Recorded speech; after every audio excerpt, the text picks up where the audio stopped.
नमस्कार, मैं राजीव भारद्वाज। आप देख रहे हैं गीतांश टीवी। अभी हमारे पास मौजूद हैं डॉक्टर सौरभ कुमार पांडे जी, जो धराधाम इंटरनेशनल संस्थान के CEO हैं और इनके द्वारा हमारे यहाँ जानकी बाग प्रांगण में 7 दिवसीय भागवत कथा महायज्ञ का आयोजन किया जा रहा है। इस यज्ञ में इनकी पुत्री साध्वी श्वेतिमा माधव प्रिया जी द्वारा कथा वाचन किया जा रहा है। तो आइए हम इनसे मिलते हैं और कुछ सनातन, कुछ धर्म, कुछ संस्कृति के बारे में इनसे पूछते हैं कि आखिर इनके पास इतना बड़ा विज़न कहाँ से आया। तो स्वागत है आपका डॉक्टर साहब। बहुत बहुत धन्यवाद गीतांश टीवी और आज का एंकरिंग करने वाले आदरणीय डॉक्टर राजीव भारद्वाज जी का। सबसे पहले गीतांश टीवी सहित गढ़वा और झारखंड वासियों को मेरा प्रणाम स्वीकार करें। आप सभी जड़ चेतन जग जीवयुत सकल राम मैं जानी, वंदौ सबके पद कमल सदा जोरी जुग पानी। आप सभी के अंदर राम का दर्शन हमें हो रहा है। आप जितने सभी देख रहे हैं अत्यंत मनोहारी प्रतिबिंबित हो रहे हैं, हर्षित हैं। आप सभी को बारंबार धराधाम प्रमुख डॉक्टर सौरभ पांडे का प्रणाम। आज गढ़वा में हमारी सुपुत्री 8 वर्षीय साध्वी श्वेतिमा माधव प्रिया के द्वारा सनातन धर्म का प्राण कहे जाने वाला श्रीमद् भागवत महापुराण के कथा वाचन का कार्य संपन्न किया जा रहा है। श्रीमद् भागवत महापुराण ऐसा पुराण कहा जाता है कि जब जन्म जन्मांतर के पुण्य फलीभूत होते हैं तो हमारे कान में श्रीमद् भागवत के श्लोक पहुंचते हैं। और आज यहाँ के लोग अत्यंत भाग्यशाली हैं कि एक कन्या स्वरूपा दुर्गा स्वरूपा साध्वी के मुखारविंद से कथा वाचन का लाभ प्राप्त कर रहे हैं। धन्यवाद भी देना चाहूँगा आप सभी को, डॉक्टर राजीव भारद्वाज जी को, जिनका मार्गदर्शन रहा इस कथा के लिए, साथ ही साथ स्थानीय विधायक आदरणीय सत्येंद्र नाथ तिवारी जी को, आदरणीय लौ दुबे जी को, आलोक जी को। आलोक जी का भी बहुत बेहतर सपोर्ट रहा, आदरणीय श्रीधर जी का। साथ ही साथ मैं किसकी सराहना करूं, सभी तो हमारे लिए प्रणम हैं। भाई आदरणीय तिवारी जी हिंदुस्तान अखबार के वो स्थानीय पत्रकार हैं। आप सभी का बड़ा ही मधुरतम संवाद यहाँ को देखने को मिला है। सभी के प्रति आभार व्यक्त करता हूँ और गढ़वा वासियों को उस ठाकुर जी से प्रार्थना करता हूँ कि उनके जीवन को सुखमय शांतिमय बनाने की कार्य करें। हाँ डॉक्टर साहब, मैं जानना चाहता हूँ कि आपका संस्था है धराधाम इंटरनेशनल, तो ज़रा आप अपने संस्थान के बारे में प्रकाश डालेंगे। क्या बात है। धराधाम इंटरनेशनल एक ऐसा संस्थान जो सर्वधर्म सद्भाव के लिए विश्व में जाना पहचाना जाता रहा। लगभग 132 देशों में हमारे प्रतिनिधि हैं जो सर्वधर्म सद्भाव, भाईचारा, मानवता, वसुधैव कुटुंबकम का प्रचार करते हैं। कुछ लोग कहते हैं कि आप सर्वधर्म सद्भाव की बात करते हैं, सनातन का क्यों बात नहीं करते। मैं कहता हूं जब भी भाईचारे की बात आती है, सर्वधर्म सद्भाव की बात आती है, वसुधैव कुटुंबकम की बात आती है, सर्वे भवन्तु सुखिनः की बात आती है, तो सनातन की बात तो अपने आप निहित हो जाती है। और सर्वे भवन्तु सुखिनः हमारे पुराणों का प्राण है, और यदि प्राण नहीं रहा तो संसार अस्त व्यस्त हो जाएगा, समाप्त हो जाएगा।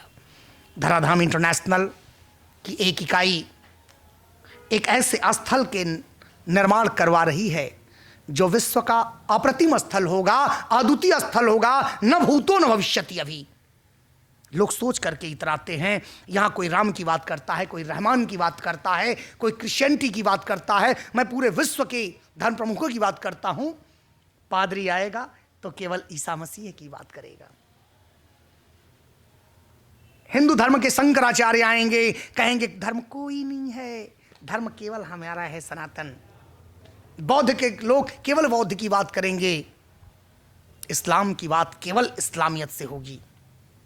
लेकिन धराधाम कहता है ये जो धरा है वही धाम है, और जितने धर्मों का संगम है सभी एक ही ईश्वर ने बनाया है, सभी एक ही के पुत्र हैं। इसको लेकर के धराधाम की स्थापना की जा रही है, जहां पे मंदिर, मस्जिद, गुरुद्वारा, चर्च, गिरजाघर, जैन मंदिर, बौद्ध मंदिर, सिंतो, सिनगाग, यहूदी, ताओ आदि दुनिया के सभी धर्म स्थलों के आस्था स्थल बनेंगे, जहां पे मानवता की अलग जगेगी और हर कोई आकर के कहेगा धन्य हो।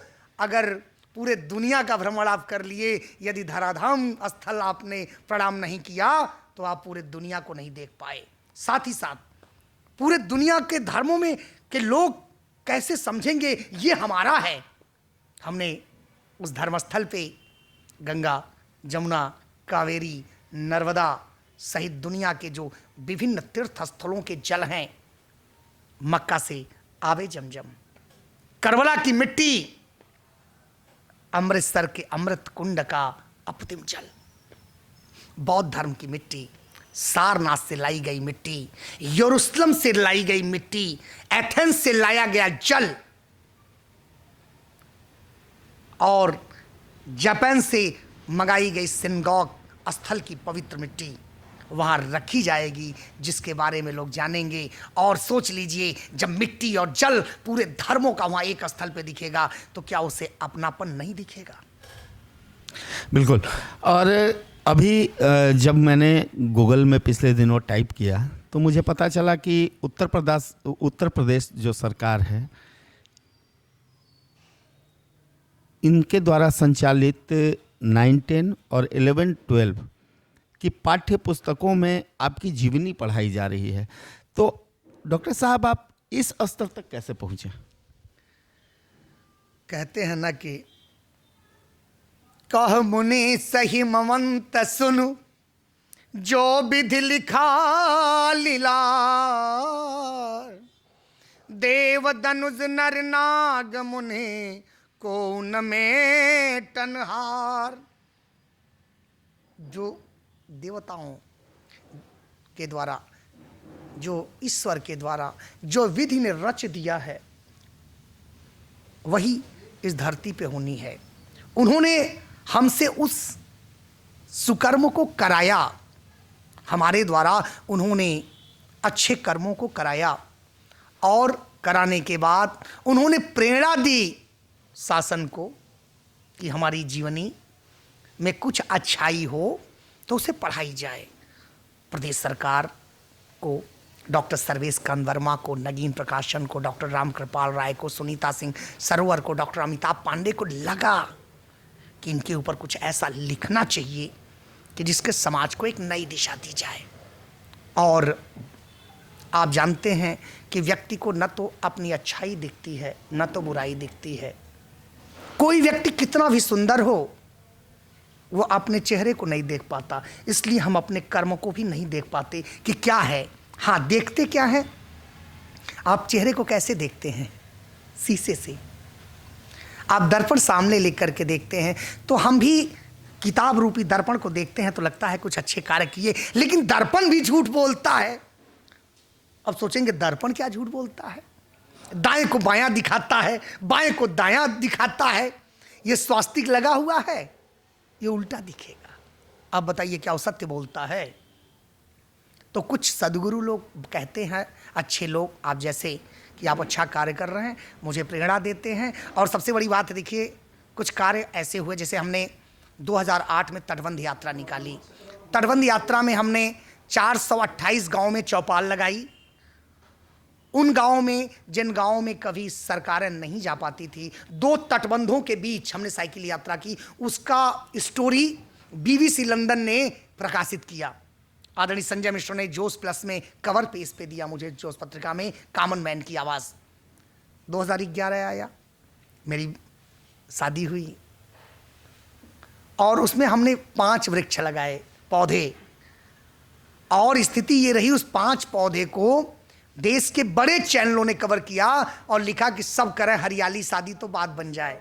मेरा मानना है कि यदि शादी विवाह के शुभ अवसरों पे आप पर्यावरण संरक्षण के लिए वृक्षारोपण करें, पौधरोपण करें, यदि आप जन्मदिन के अवसर पे पौधरोपण करें, आप होटलों में पैसा अधिक न खर्च करें, तो मुझे लगता है कि आप 100 वर्ष जाते जाते आपके घर 100 वृक्ष तैयार हो जाएंगे और वो पुष्पित भी होंगे, पल्लवित भी होंगे, संरक्षित होंगे, पोषित होंगे और फल देंगे। डॉक्टर साहब, संतों के बारे में आज पूरे हिंदुस्तान में एक अलग राय बन रही है, जहां एक तरफ आसाराम जी बापू, राम रहीम, चिन्मयानंद, तो संत को आप कैसे देखते हैं? बहुत विराट काय प्रश्न है राजू जी। संत जिसने स्वयं का अंत कर लिया हो, जिसके पास अहंकार न रह जाए और क्रोध की समाप्ति हो जाए। जैसे 2 प्रकार के संत होते हैं, मैं दुर्वासा को अपवाद मानता हूं, शेष एक भी ऐसा संत नहीं रहा इस धरा पे जो क्रोधित होता हो। तो कह दिया संत हृदय नवनीत समाना, कहा संत का हृदय जो होता है नवनीत के समान होता है। फिर तुलसी कहते हैं कि ये नवनीत तो तनिक ताप पा करके पिघल उठता है, लेकिन संत ताप पाके पिघलता नहीं है। जो दूसरे के दुख पे दुखी और सुख में सुखी हो जाए वह संत है। और इस धरा पे संतों के लिए संत ही है, 2 कार्य करता है। जो तुलसी ने लिखा है बड़ा कठिन कार्य है इस धरती पे, 2 कार्य। पहला, किसी की प्रशंसा सुन लेना, और उससे कठिन क्या है? कहना। किसी को अच्छा कहने के लिए दिया, तुलसी ने लिखा कि जब सुनता है किसी की बड़ाई तो लगता कैसे है, जब काहू के सुने बड़ाई और मानो मन में जूड़ी आई। किसी की बड़ाई करते हैं ना तो असंत क्या करता है, उसे जूड़ी आ जाती है, अरे इनको अच्छा क्यों कह रहे हो, और उसे अच्छा क्या लगता है। और जब कहू के सुने विपत्ति मानो सुखी भये जग नृपति, और जब किसी की बुराई सुनता है तो ऐसा प्रतीत होता है कि उसे साम्राज्य के सारे सुख प्राप्त हो गए। नमस्कार एक बार फिर से। एक बड़ा जटिल प्रश्न कुछ दिनों से मेरे मन मस्तिष्क को खोखला कर रहा है डॉक्टर साहब। अभी मैंने हाल के दिनों में देखा कि जहाँ नृत्यांगनाओं और गायकों की टोली आती हैं, भीड़ अनियंत्रित होकर उनके लिए प्रशासन की व्यवस्था करनी पड़ती है। और कुछ प्रसिद्ध कथावाचक हैं जो आते हैं तो भीड़ अनायास ही अनियंत्रित हो जाती है, बहुत संख्या में लोग आते हैं। उनके कथा में वो प्रवाह नहीं रहता, वो सांसारिक कथा ज़्यादा कहते हैं, भागवत कथा कम कहते हैं।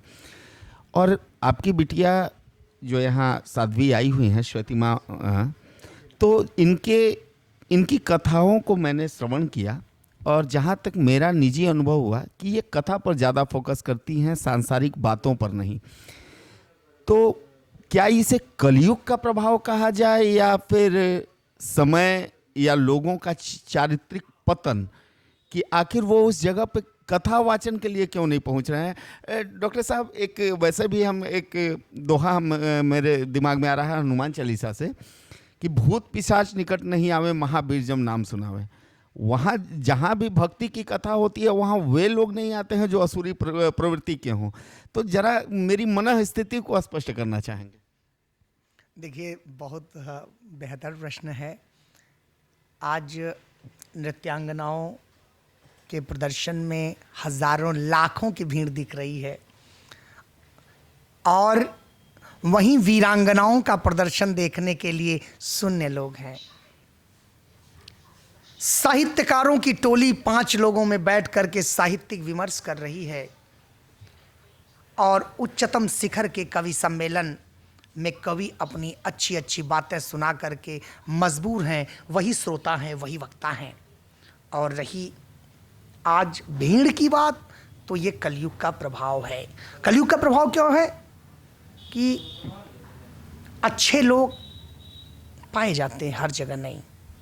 क्यों, सुनिए ना क्यों। पहले शास्त्र में बहुत पहले लिखा गया कि शैले शैले न माणिक्यम मौतिक्यम न गजे गजे साधवो नहीं सर्वत्रम चंदनम न वने वने। ऐसे में भागवत सुनने कौन लोग आएंगे आप बताइए? वे नहीं आएंगे जो बैठ के आलसी प्रवृत्ति के वासनात्मक स्थिति में अपने को वशीभूत किए हुए हैं। बड़े भाग्य हुई है सत्संगा। जब बड़े भाग्य होगा तब सत्संग होगा। और सत्संग होगा कैसे? फिर कहा तुलसी जी ने, बिन सत्संग विवेक न होई। बिना सत्संग के विवेक की प्राप्ति नहीं होगी। और राम कृपा बिन सुलभ न सोई। बिना राम के कृपा से सुलभ नहीं होगा। भले ही उनके घर में आप चले जाइए प्रवचन करने, वो टीवी में व्यस्त रहेंगे श्रीमान जी। इसलिए उन लोगों को ध्यान देने की जरूरत नहीं है। और बिटिया की कथा वाचन की बात बता दूं, बिटिया केवल कथा वाचन करेगी।